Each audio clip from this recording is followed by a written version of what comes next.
Positivism Telugu channel ప్రేక్షకులకు స్వాగతం. మనం ప్రముఖ సంఘ సంస్కర్త, మేటి నాస్తికోద్యమ నేత అయినటువంటి శ్రీమతి సరస్వతి గోరా గారి స్వీయ జీవితగాథ గోరాతో నా జీవితం పుస్తకం నుండి అనేక అంశాలు తెలుసుకుంటున్నాం కదండి. మనం క్రితం ఎపిసోడ్లో దుర్గాబాయమ్మ గారు గోరా గారిని కలవాలని పిలవగానే గోరా గారు వెళ్ళి కలవడం జరిగింది. ఆమె తాను ఇంగ్లీష్ చదువుకోవాలని అనుకుంటున్నానని తన కోరికను వెళ్ళబుచ్చగా గోరా గారు దానికి సమ్మతించడం జరిగింది. తరువాత ఏం జరిగిందో ఈరోజు మనం చూద్దాం. ఇంగ్లీష్ చదువుకోవాలనే కోరిక దుర్గాబాయమ్మ గారు వెళ్ళబుచ్చగా తాను తప్పక సహాయం చేస్తానని గోరా గారు మాట ఇచ్చారు. దుర్గాబాయమ్మ గారికి లెక్కలంటే చాలా భయం. ఆవిడకు అసలు ఎక్కాలే వచ్చేవి కావు. ఇంగ్లీషు మొదటి నుంచి ప్రారంభించాలి. అందుచేత బెనారస్ మెట్రిక్ అయితే లెక్కలు అక్కర్లేదని ఆ పరీక్షకు చదవడం ప్రారంభించారు. ఆ విధంగా దుర్గాబాయమ్మ గారితో ప్రారంభమైన మా పరిచయం కొద్ది రోజుల్లోనే అతి సన్నిహితం అయింది. దుర్గాబాయమ్మ గారు, వారి తల్లి కృష్ణవేణమ్మ గారు, తమ్ముడు నారాయణరావు గారు, మరదలు తిమ్మాబాయి అందరూ కలిసి ఉండేవారు. దుర్గాబాయమ్మ గారి భర్త గుమ్మడిదల సుబ్బారావు గారు జమీందారీ కుటుంబానికి చెందినవారు. భార్య సాంఘిక రాజకీయ కార్యక్రమాలకు ఆయన ఎప్పుడూ అడ్డు చెప్పలేదు సరికదా, తన ఆస్తినంతా ఖర్చు పెట్టేశారు. దుర్గాబాయమ్మ గారంటే ఆయనకు అమితమైన ప్రేమ. ఎవరి వద్దకు వచ్చినా ఆయన తన్ను నేను దుర్గాబాయి భర్తనండి అని చిరునవ్వుతో పరిచయం చేసుకునేవారు. అంతటి సౌమ్యులు. భార్య కీర్తి ప్రతిష్టలు గౌరవించే పురుషులు చాలా అరుదు. గోరా గారు తరచూ వారింటికి వెళ్ళడం, వారు మా ఇంటికి రావడం జరుగుతూ ఉండేది. దుర్గాబాయమ్మ గారు తనతో పాటు నన్ను కూడా బెనారస్ మెట్రిక్ పరీక్షకు హాజరవ్వాలని కోరారు. అప్పటికే నాకు ముగ్గురు పిల్లలు ఉండడంతో ముందు కడదామనుకున్నా తరువాత సాగదని వదిలిపెట్టేశాను. నాకంటే దుర్గాబాయమ్మ గారు 3 సంవత్సరాలు పెద్దవారు. ఆవిడ 23వ ఏట మెట్రిక్ చదువు ప్రారంభించారు. స్త్రీలు కూడా ఇతరుల వలె బాగా చదువుకొని అన్ని రంగాలలో పైకి వస్తేనే గాని సమాజంలో మార్పులు రావని గోరా గారు అనేవారు. అందుచేత కేవలం బెనారస్ మెట్రిక్తో ఆపేయకుండా ఆవిడ ఎంఏ వరకు చదవాలని ఆయన ప్రోత్సహించారు. అందుచేత ఆవిడ మెట్రిక్ చదువు ప్రారంభించడమే ఉన్నత విద్యను దృష్టిలో పెట్టుకున్నారు. నేను అలాగా ఉన్నత విద్యకు వెళ్ళాలని అనుకోకపోవటం చేత కూడా మెట్రిక్ ఎడల శ్రద్ధ చూపించలేకపోయాను. దుర్గాబాయమ్మ గారు విధవా పునర్వివాహాలను ఎక్కువ జరిపించారు. అందులో గోరా గారు నేను సహకరించి హాజరయ్యేవాళ్ళం. కాకినాడ దగ్గర ఉన్న ఉప్పాడలో పుత్సల సత్యనారాయణ గారు, వారి తల్లిదండ్రులు విధవా పునర్వివాహాలకు అండగా ఉండేవారు.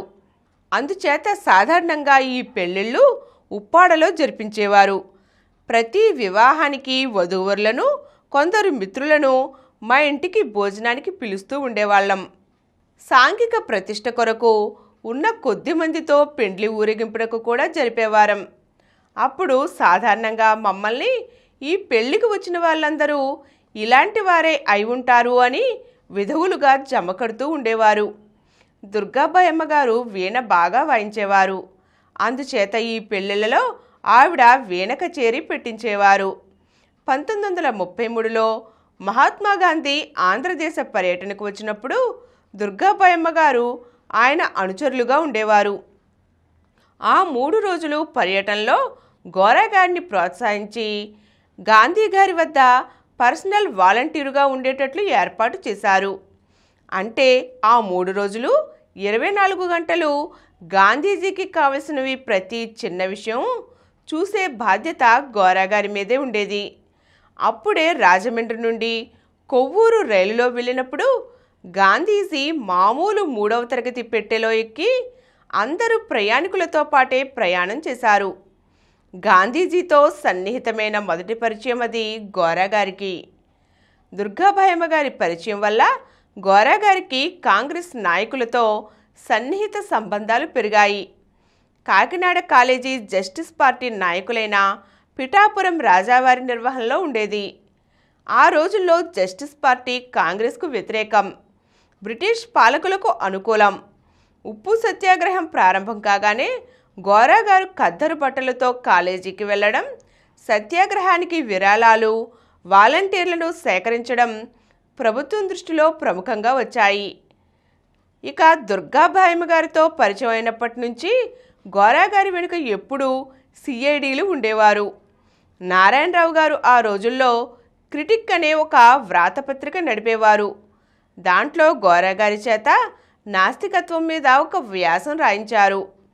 దైవభావం అబద్ధమని, దానివల్ల మానవ సమాజానికి చాలా నష్టాలున్నాయని ఆ వ్యాసంలో వ్రాశారు. ఇది అప్పుడు ప్రిన్సిపాల్గా ఉన్న పెద్దాడ రామస్వామి గారికి చాలా బాధ కలిగించింది. దీనికి తోడు ఆ రోజుల్లోనే మరొక సంఘటన జరిగింది. దైవము సుగుణమా నిర్గుణమా అనే ఒక గోష్ఠి జరిగింది. అందులో బ్రహ్మ సమాజం నాయకులు విశేషంగా పాల్గొన్నారు.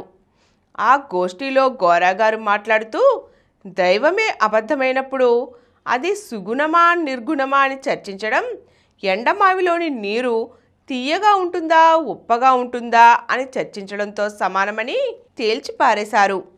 ఈ గోష్ఠిలో గోరా గారి ఉపన్యాసం కాలేజీ పాలకవర్గమైన బ్రహ్మ సమాజ నాయకులకు చాలా కష్టం కలిగించింది. ఈరోజు మనం గోరా గారికి దుర్గాబాయమ్మ గారితో సన్నిహితమైన పరిచయం ఏర్పడడం వల్ల ఏ పరిణామాలు చోటు చేసుకున్నాయో తెలుసుకున్నాం కదండి. మరిన్ని అంశాలను వచ్చే ఎపిసోడ్లో చూద్దాం. ఈ కార్యక్రమం మీకు ఎంతో నచ్చింది కదా. ఇటువంటి మరిన్ని వీడియోల కోసం అనతి కాలంలోనే 20 కోట్ల వ్యూస్ సాధించిన సమరం ఛానల్ సమర్పించు పాజిటివ్ ఎథియిజం తెలుగు ఛానల్కు సబ్స్క్రైబ్ చేయండి, లైక్ చేయండి, మీ ఫ్రెండ్స్కి షేర్ చేయండి. అలాగే ప్రక్కనున్న గంట సింబల్ని ప్రెస్ చేయడం మర్చిపోకండి.